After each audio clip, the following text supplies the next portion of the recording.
Wait, what about weird?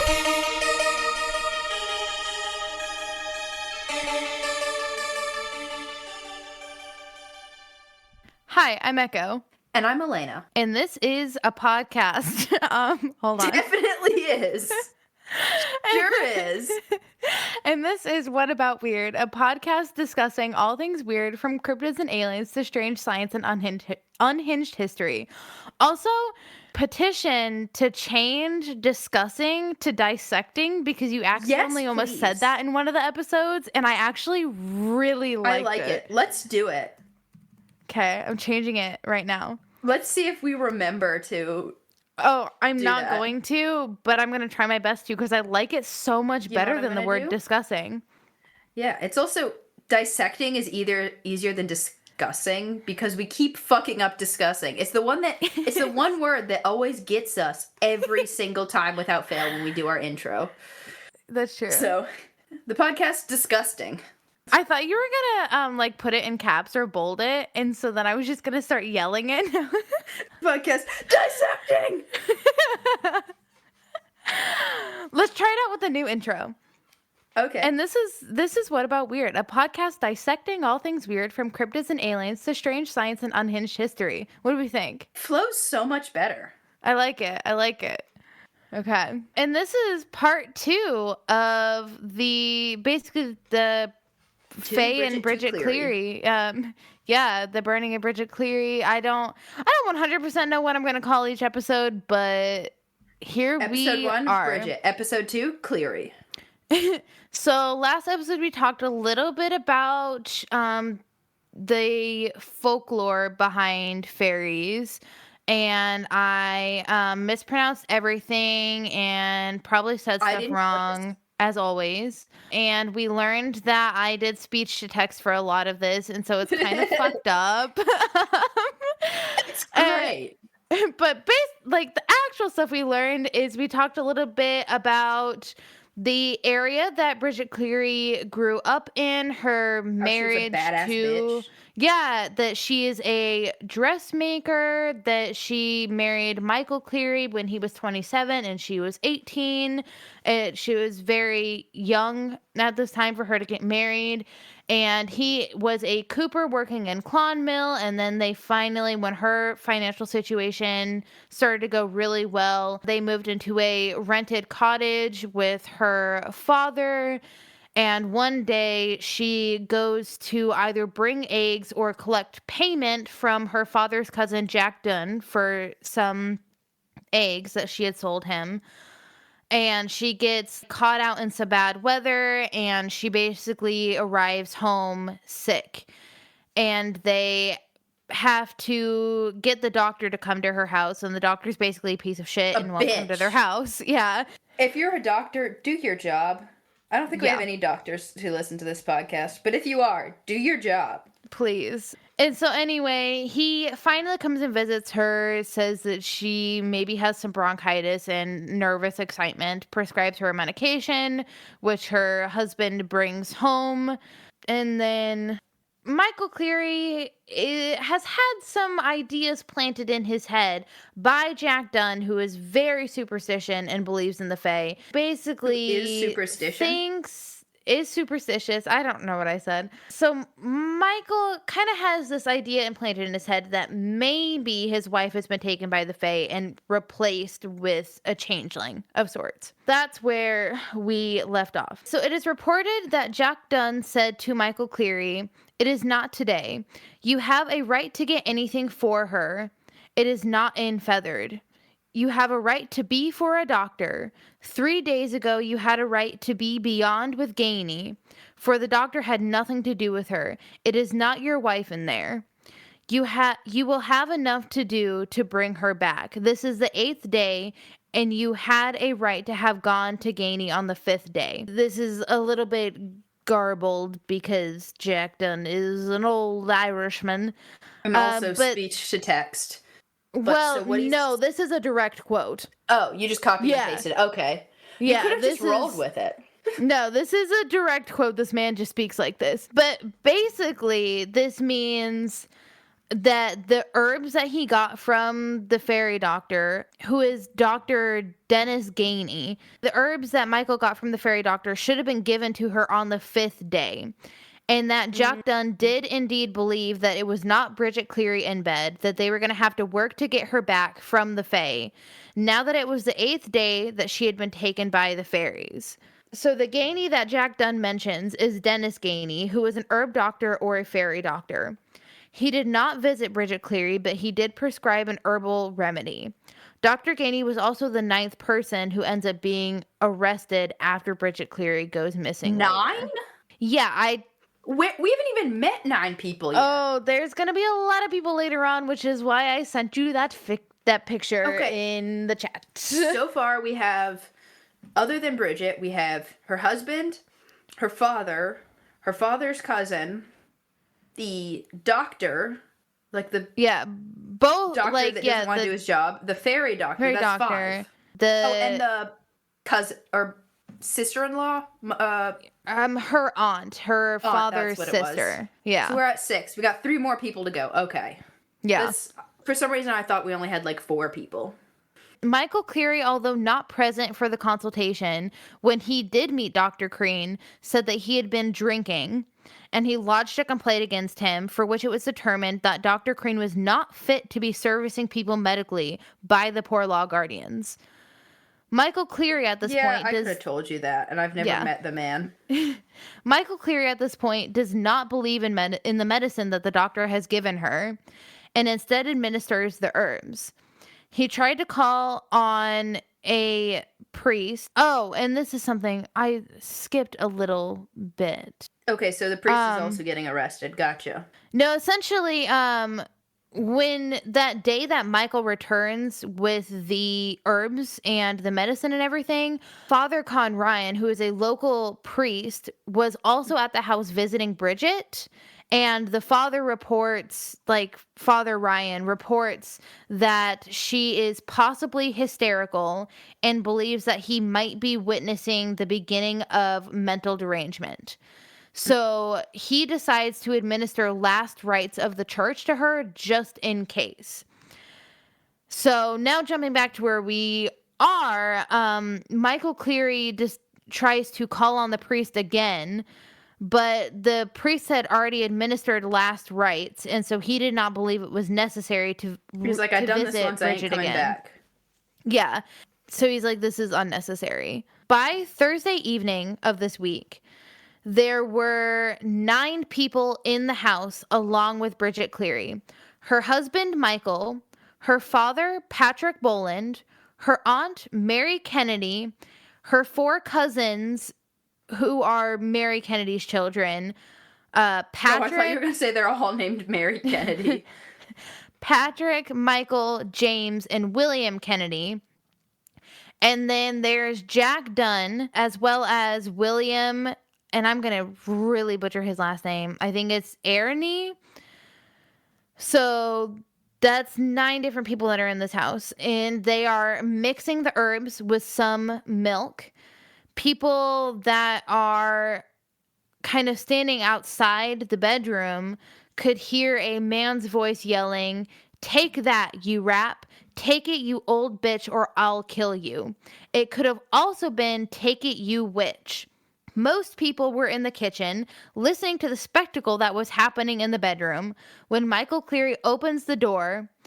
A neighbor, William Simpson, who could kind of hear from outside someone shouting, "Away she go, away she go." So, like, a lot of this is coming from William Simpson, like, hearing this stuff being yelled. Jack Dunn is basically inside the bedroom, gripping both of Bridget's ears to hold her head down. Patrick Kennedy was on the far side of the bed, pinning his cousin's right arm, while his brother James held her left arm. The youngest of the Kennedys, 21-year-old William, lay across Bridget's legs to prevent her moving them, while Michael Cleary, standing beside the bed, held a small saucepan and forced the milk and herbs into Bridget's mouth. William Simpson, from outside, could hear Bridget scream a little, and she appeared to be in pain. She asked the men to leave her alone as the medicine was bitter. She clapped her mouth shut in order to not take it. Michael Cleary then asks her 3 times if she is Bridget Cleary or Bridget Boland, wife of Michael Cleary, in the name of God. She must answer all 3 times before he is satisfied. She must not have been convincing enough, though, because then Jack Dunn says, "Make a good fire and we will make her answer." The men carry her to the fireplace and place her upon the kitchen grate where the fire was burning.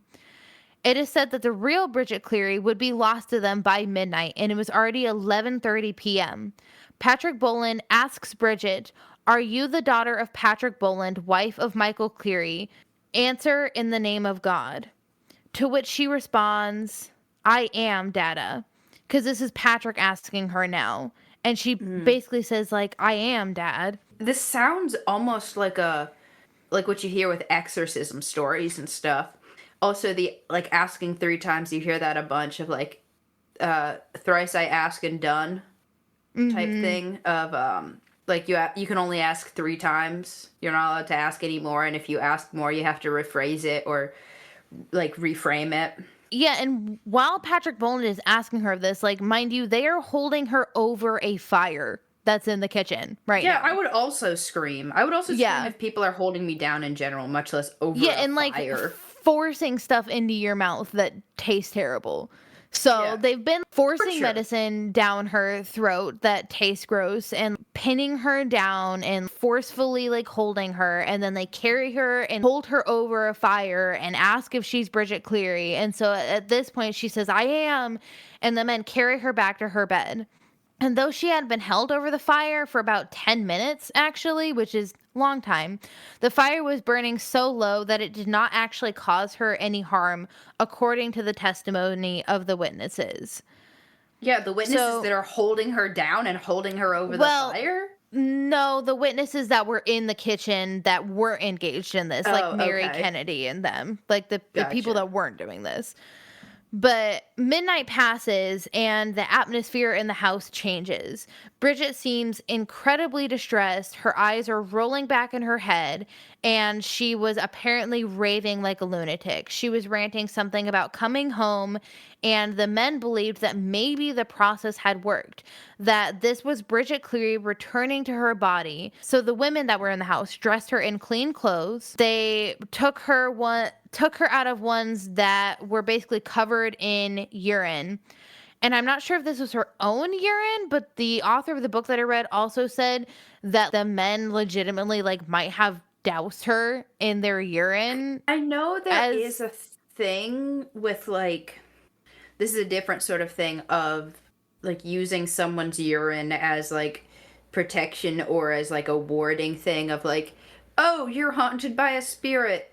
Pee in this jar and we'll bury it in the woods type deal. Yeah, and I think there's something similar in this case where like they thought maybe covering her in their urine was gonna help with the And there's also fairy like aspect. a whole thing with throughout a lot of different mythologies and folklore traditions and like sort of, for lack of a better term, like hedge magic, like at home type thing of like, well, if you just make things as uncomfortable as possible or you mix a whole bunch of like not pleasant things together, it will drive the bad things out. Right. Of like, yeah, put all these nails and nasty stuff in this thing and that's gonna like get bad stuff away. Yeah, and so I'm not 100% sure why she's covered in urine, but we do know at this point that she is covered in urine, and so they're taking her out of these disgusting clothes and giving her clean ones. I mean, at And least they're doing that, you know? they're trying to console her now, and hopefully things are getting a little bit better. It said that she was also like at some point like taunted with a red hot poker, and I don't know if this was just like something that was in the press to kind of to blow everything up even more and Yeah, like we talked heavily about that dramatize it. in my episode of like, because mine was kind of around the same time ish, and it was like, we're gonna make everything extra dramatic because we can. Yeah, and the press really focused on like this incident that happened Thursday evening, But the real event doesn't actually happen until the night of Friday, March 15th, which is the next evening. It was as the sun was rising on Friday morning, all the guests began to leave. Michael claimed that he had his wife back from the ferries.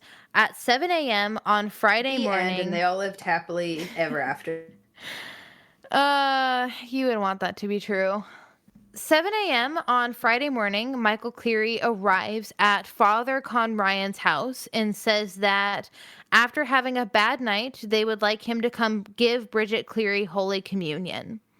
Later, the priest would say that notwithstanding her wild and excited looks, Miss Cleary's conversations were coherent and intelligent. Michael would then tell Joanna Burke, and Joanna is one of Bridget's cousins. So, Mary Kennedy, who is Patrick Bullen's sister, so her aunt, that's another one of her kids.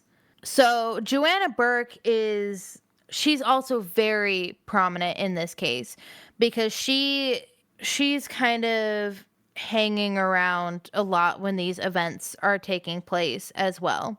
She's actually there on Friday morning to kind of help take care of Bridget when everyone else goes to leave. And basically, Michael Cleary tells Joanna Burke, who stayed past into Friday afternoon, that when the priest was trying to give Bridget Holy Communion, she did not swallow it, and he saw her take it out. What does Which he, is a take big deal. The Jesus out of her mouth, or spit the wine out, or what? I would assume the bread part of the Holy Communion, take it out of her mouth, which is a big no. Yeah. We're not actually sure if this is true, but this is what Michael tells Joanna. They say. Joanna leaves Friday afternoon to pick up more milk and later tells the police that afternoon, Bridget basically flew out the door past her, not to be seen again. But later, when a body was found, Joanna was actually one of the first to be arrested and questioned, where she basically turned Queen's evidence in order to gain immunity to stay with her family. Interesting. Wait, so she was a witness this whole time, didn't actually do anything, was just hanging out, watching this whole thing go down. And they're pretty much. Murderer! Basically, well, that's the thing though, we'll get more into it later.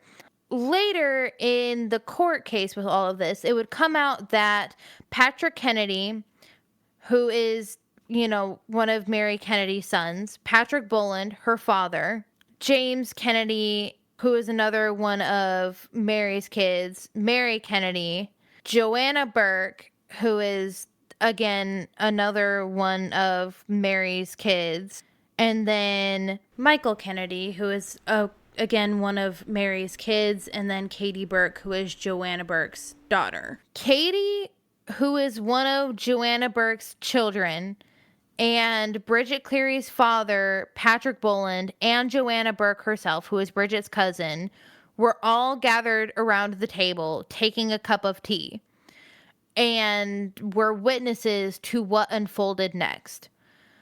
Michael Cleary asks Bridget to eat a piece of bread along with him. He gave her a small little bit and asked her, "Are you Bridget Cleary, my wife, in the name of God?" She answered twice and ate 2 pieces of the bread, but when she did not answer the third time and eat the third piece of bread, he forced her to eat the third bit, saying, "If you won't take it down, you will go." He flung her onto the ground, put his knee on her chest, one hand on her throat, and forced a bit of bread and jam down her throat, saying, "Swallow, is it down, is it down?" Michael then stripped off his wife's clothes, except for her chemise, and got a lightning stick out of the fire and held it near her mouth. Doctors would basically report that later on, when they found her body, there was an abrasion on the inner side of the lip at the right side of the mouth. The tongue on that side was slightly lacerated, and when they opened the neck, they found the tissue slightly discolored, which might be caused by some person holding the neck. Joanna watched as Michael Cleary threatened to shove the burning hot wood down his wife's throat. "Give me a chance," is all she could hear Bridget say, but Joanna did not intervene, likely out of fear. Mary Kennedy Yeah, I testified. also wouldn't, like, if it was this time and I did not have the same amount of power or respect or, like, you know, violence against women was a lot more common, I also would not want to interfere against a man threatening to shove a burning log down someone's throat. I'd probably, like, hit him upside the head with a baseball bat, but still. I would be like, yeah, that's gonna be a nope from me, dog. And then hit him Yeah. upside the head with a baseball bat. Mary Kennedy testified that she had not long been asleep in the bedroom when she heard her son William saying, "Mother, mother, Bridget is burned." She entered the room to see Bridget Cleary laying on the hearth, her clothing still on fire, as Michael Cleary said, "Hannah, I believe she is dead," as he looked at Joanna Burke. Michael Wait, Cleary then, why is he yeah, calling her Hannah if her name is Joanna? because it's a nickname. What? I never knew that. I mean, it's spelled Johannana, Johanna. Oh, Yeah. Okay, gotcha. Okay, I thought it was Joanna, and I It's was trying to think. I was pronounced like, Joanna, but it's spelled Johanna. But yeah, it's just a nickname. okay, So, that makes more sense. The spelling. Now you explain the spelling. I yeah. understand. I was like, who the fuck is Hannah? Michael Cleary then picks up a lamp from the table and throws paraffin oil all over his wife and then tosses the lamp into the flames.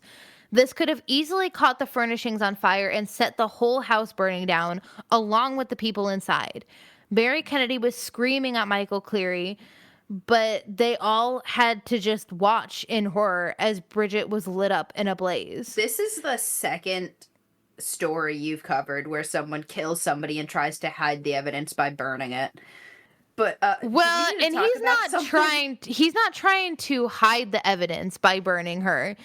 It's very common for burnings to occur when you think someone is a fairy. Like burning stuff is a way to kind of get rid of a lot of I that guess, stuff. yeah, So like, yeah, he's like lighting her on fire because he still thinks she's a changeling.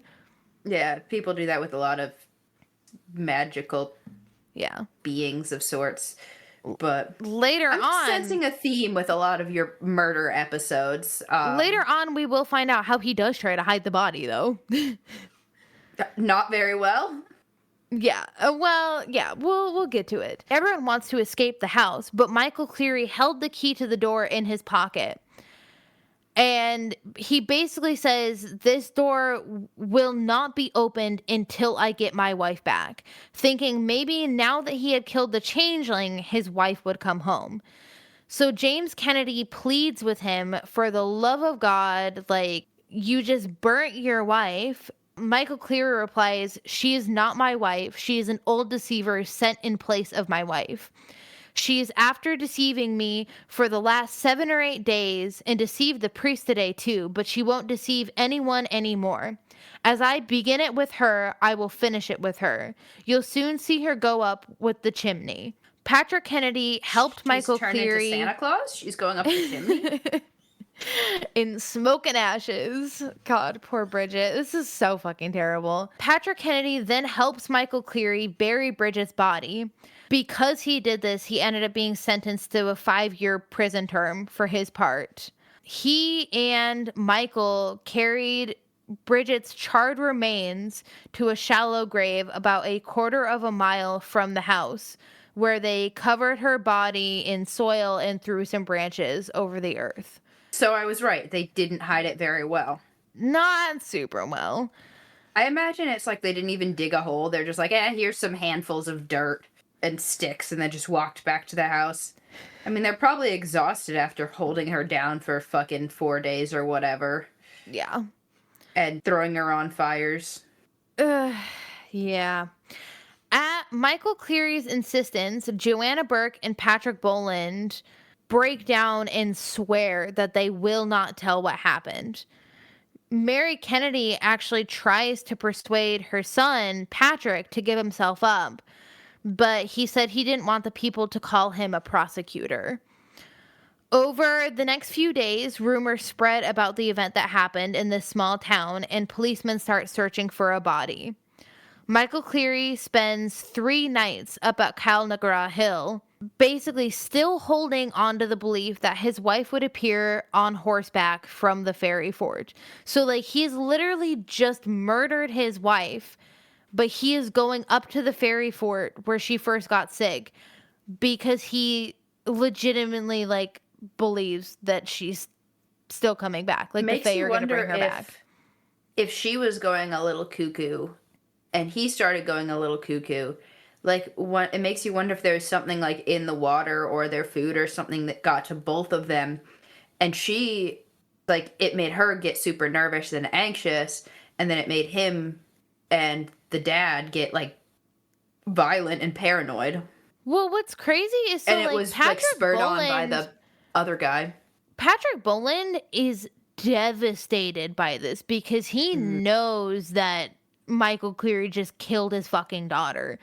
And But still, like, my point stands he's of been like, uncomfortable with everything that's happened, but the shitty thing is he's gone along with all of it. He hasn't done anything. yeah, Like, he has been there for literally everything that has happened, and he has done not a single thing to stop Michael Cleary from abusing his daughter and eventually killing her. yeah, no, but like, that is concerning, and that, you know, for some reason I thought he's going more along with this and more of a willing participant, but like, it does still, if multiple people were like, yeah, she was acting a little funny, like, if something was, and it affected maybe Michael Cleary more than her, like, makes you wonder, you know. She could have been perfectly fine, and he could have just had a mental break, possibly from stress or something, Well, I'll or talk whatever, or about just wanted to kill her. But yeah, I'm going to get into like a very specific psychological phenomenon that people think that he might have been experiencing. But I'm going to like reference that at the very, very end. okay, But I think it's really funny. So he basically asks Joanna Burke specifically, like, you can't fucking say anything. And then I think it's so funny. Like, as soon as the police are looking for a body, they know Joanna was there. They were like, hey, Bridget Cleary is missing. What the fuck happened to her? She and she basically just lies and is spills the like, she beans. just ran out of the house and we never saw her again. And they're like, no, that's suspicious. And then that's the point where she's like, oh my God, I'm going to turn state's evidence or Queen's evidence. I'm going to literally spill everything so I don't get prosecuted. So Ugh. that didn't work out too well for Michael. Jack Dunn around this time actually hears Michael Cleary say a few days after her death that on Sunday morning, his wife was up in Kyle Nagrana Fort, and that they would go to her on Sunday night, that she would be on a gray or white horse. They would have to cut the cords tying her to the horse, and she would stay with them if they were able to keep her. So Bridget's body hasn't been found, so she's still considered missing at this point. But imagery of a woman taken by fairies, later seen riding a white or gray horse, is common in oral legends of Irish folklore. Everyone else still thinks she's missing, and Michael Cleary at this point thinks that she's still missing because she's been taken by the Fae, and it's pretty common for like people who have been taken by the Fae in folklore to show up from where they've been taken riding a gray or a white horse. So he's telling Jack Dunn, like, I'm just waiting for her to come on her horse so I can Gotcha. break her bonds and bring her home. So after Bridget went missing, Michael Cleary told Dunn, she was not my wife. She was too fine to be my wife. She was 2 inches taller than my Rude wife. much? She was too pretty to be my wife. My wife isn't that pretty. And fine could have meant like fine as in attractive, or it could have literally just meant like he thought she was taller and like looked different. But arrest warrants, essentially, even though they haven't found the body yet, arrest warrants begin being issued on Wednesday, March 20th. And Bridget Cleary's body was finally found on Friday, March 22nd, 1895. 11 people were taken into custody: Joanna Burke, Michael Cleary, Bridget's father, Patrick Boland, Jack Dunn, Jack's 16-year-old neighbor, William Maroney, who was there on Thursday night, Dennis Gainey, the fairy doctor, all four Kennedy brothers, and Mary Kennedy. An enormous crowd collected at the county jail and along the streets of the courthouse. They waited for nearly 2 hours, and when the 11 prisoners finally appeared in the streets under a heavy police escort, they were greeted with yells, hisses, groans, and the crowd followed them to the court, screaming profanities at them. The prisoners had originally been charged with ill treatment of Bridget Cleary, but that charge was abandoned, and now the new charges were read. 8 of the men, along with Mary Kennedy, were charged with malice, aforethought, and feloniously killing and murdering Bridget Cleary. Dennis Gainey, the fairy doctor, was charged with being an accessory before the fact of the commission of a crime. As principal witness for the Crown, there were no charges against Joanna Burke. On Thursday, March 28th, the Dublin Evening Mail reported that the funeral of the murdered woman took place. No civilian attended. 4 policemen were present, and the body was carried on a common car. Curious people visited the cottage and took photographs throughout the spring and summer of 1895. Why are people doing this? Why is this like a thing? Like, I didn't really talk about it in my episode that I did, the Pearl Bryan one, but like people were like scooping up buckets of bloody soil around, and people were writing the murderers like love letters and shit, and like tearing off pieces of her dress. Like, this is something we keep coming across. Why are people doing this? I don't know. And actually, also, the Pearl Bryan one was like 3 years later after this or something. I don't remember the exact times off the top of my head, but yeah, this was also yeah. the 1890s, like late 1890s. See. I can pull up my notes from that, but like, I don't know why people are being weird about shit like that. Yeah, 1896. When was this? February 1895. Wow, so it's literally like 6 months later. Yeah, this that's March, crazy. Like, not 6 months later, like 8 months later or something. Almost a year. Yeah, but still, like, super close together. That's wild. And there's relevance to the fact that, like, so many people are interested in this case. Nobody went to her funeral. Like, it was seen as really horrible and dishonorable that, you know, they didn't pay for, like, a nice car for her. So curious people visited the cottage and took photographs throughout the spring and summer of 1895. Newspapers reported it all the way in America, Australia, and elsewhere. Although the judicial process was slow going, the suspects remained in prison, and interest in the case was being kept alive as the case dragged into the month of April. Bridget Cleary's mother had died some years before, and her brothers had either passed away or emigrated. Patrick Boland making a statement in court that his daughter was the only important thing in his life. He had no one in the world to turn to but his daughter.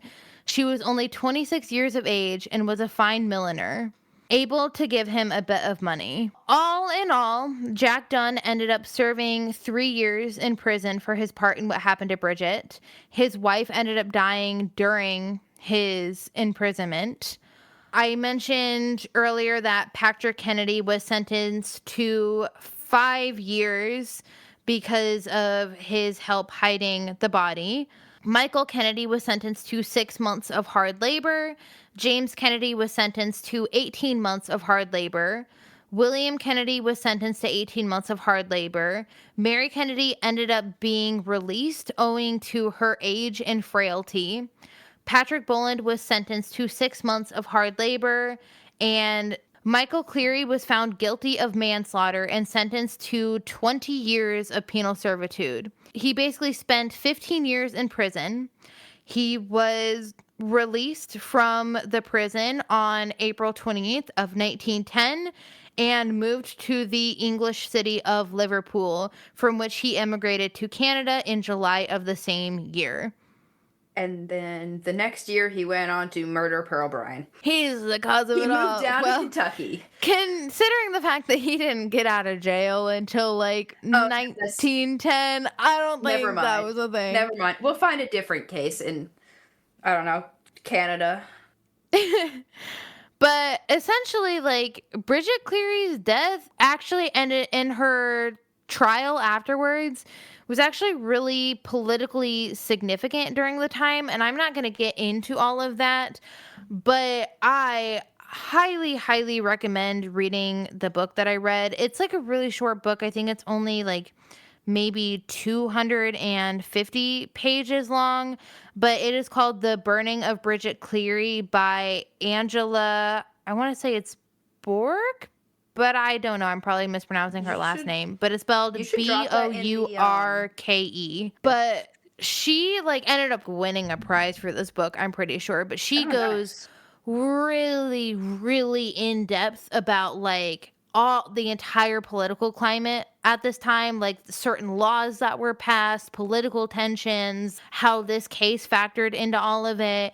And it's really interesting, but I just didn't have time to get into any of that in this episode. Otherwise, it literally would have been like twice as long. Yeah, I've heard So, some of the stuff relating to it, but yeah, that's maybe we do a different episode on like sort of the political implications of the last turn of the century like paranormal stuff, because there's a lot of interesting paranormal stuff that has to do with like politics and the paranormal with Lincoln and stuff that I oh want to do an yeah. episode on. So maybe we do something in that era. And, you know, Bridget's case wasn't the only case that turned out like this. In a book on Irish folklore, there was a case that was mentioned where a man in Kerry roasted his child to death because he thought the child was a fairy.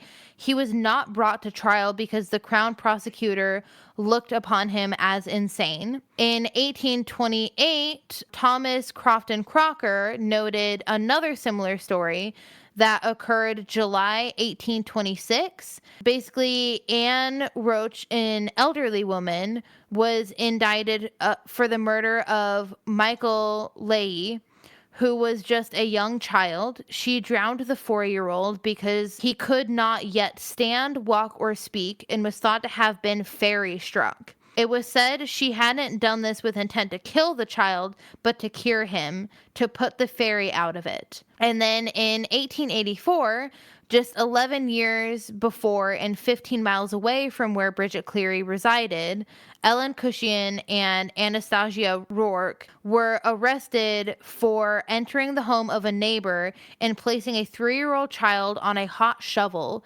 severely burning him because they thought the child had been replaced with a changeling by the fairies. And there are many other stories of so-called changeling children where many children were mistreated or killed because they were suspected of being changelings. Many of such cases were murders of epileptics or children they referred to as imbecilic, believing that the child was a bad fairy or the devil. It's a really scary world to be born a child with any sort of mental or physical ailments during this time because, It kind of ties into our Satanic Panic series in a weird way, and yeah. like into the witch trials, and like this is a reoccurring thing in different ways of like, yes, people's cultural beliefs are important, your religious beliefs are important, but it's this sort of hysteria and fear of mental illness and fear of the unknown and like bad things leads people to do these. They just put it under different guise in different eras and different places. Yeah, and I guess when they don't have a medical explanation at this point, they don't have a way to fix it like they just turn to superstition. And actually, many of the individuals that are prosecuted in these cases are given very lenient sentences due to the heavy emphasis of superstition and the belief in folklore Yeah. surrounding the events. A more modern take on why Michael Cleary acted the way that he did, this is more so an excuse for him, not necessarily for the other people involved. But there is a syndrome called Capgras syndrome, which is also known as Capgras delusion. It I is think I've an heard of this. uncommon Yeah, it is an uncommon psychological condition where you basically mistakenly believe an imposter has taken the place of a family member or a close friend. So it is a type of delusional misidentification syndrome. This could be a complication of like a neurodegenerative disease or other mental health conditions. Symptoms of having Capgras syndrome are that you can become agitated, angry, you can refuse to talk to the person who you think is the imposter. You might say the imposter makes you feel anxious or afraid. You might show aggressive behavior like threatening the imposter or attempting to attack them physically. And you also often refuse to believe any evidence that the person you think is an imposter is really that family member or friend. And you become focused on exposing the imposter. And so it could be, is this a case of folklore and superstitious invoked Capgras syndrome, where he has this Interesting. psychological condition where he thinks that his wife is an imposter and like possibly the other people involved too. It's definitely like an interesting, like not something that I've in the other episodes of stuff or the other like things I've heard mentioning this shows and whatever. They never really mention that. They usually are like, look at these silly people from the 1800s. Aren't they silly for believing in folklore? Yeah, and that's the thing is it could be just 100% his belief in the Fae and like everyone's belief in the Fae, but it is interesting that there is a very specific psychological phenomena Hmm. that causes basically Uh, exactly what happened with I Michael want and to. Bridget Cleary. This makes me think I so want to do an episode on clinical lycanthropy sometime. Oh yeah, it's so neat. As all these things are fascinating to me. Yeah, so in the case gets a little confusing because there are so many people involved. Hopefully, I didn't muddle it too much, but I will post information about the book because that would clear things up, and then we'll post the Yeah, and family table on Instagram. yeah, and if you And send if you me a have link any to the book, clarification, yeah, I'll post it on like the Instagram resources thing. yeah, it's a sad case because it's like obviously Yeah. like Bridget was literally just a very strong, independent person. And there's like a large argument for maybe deep down, Michael wanted to do this because he felt insecure about how successful she was and how she was basically the main breadwinner and how independent she was and how outspoken she could be. And Or there's an even more unfortunate thing where like he genuinely thought that she had been taken and like wanted her back and like yeah, cared about her, and that's arguably more like I don't know which is more unfortunate because on that side like now he has to live with like knowing that he killed the woman that he loved thinking he was right. doing the right thing. But then there's also like the thing of like, what if he never did think that he Yeah, and it was a whole actually play killed on her? he roped Yeah, everyone else in. because what if he thinks that legitimately she's still with the Fae? Like, what if he thought that Yeah. for the rest of his life Yeah. and he's thinking my wife is living with the Fae now? Any way you look at it, it's sad and depressing. Yeah, because he did legitimately go up to the fairy fort like after Because he had murdered her. even if she was actually taken by the Fae and he didn't actually kill her, she's now living with the Fae and he never gets to see her again. Yeah, yeah. So like there's no winners in this story. No, it's bad all around. It's really really a sad case, but yeah, it is like Yeah. basically this will, the first episode and this following episode, are coming out around like the anniversary of this event. And yeah, I don't know, it just shows there's different kinds of abuse in relationships, and it's okay to have faith, but like take care of your mental health and don't harm the people that you love. And don't yeah, and try not to use your faith to justify harming people. Yeah. Yeah. Yeah. Thank you for listening. If you liked it, please rate the podcast and share it with the weird people in your life. Follow us on Instagram at whataboutweird.pod, where we often share pictures related to the episodes. We are also on Blue Sky at whataboutweirdpod. If you have any topic suggestions or personal weird stories, please DM us or email us at whataboutweirdpod@gmail.com And always remember, to ask about the weird. Bye for Bye now. for now.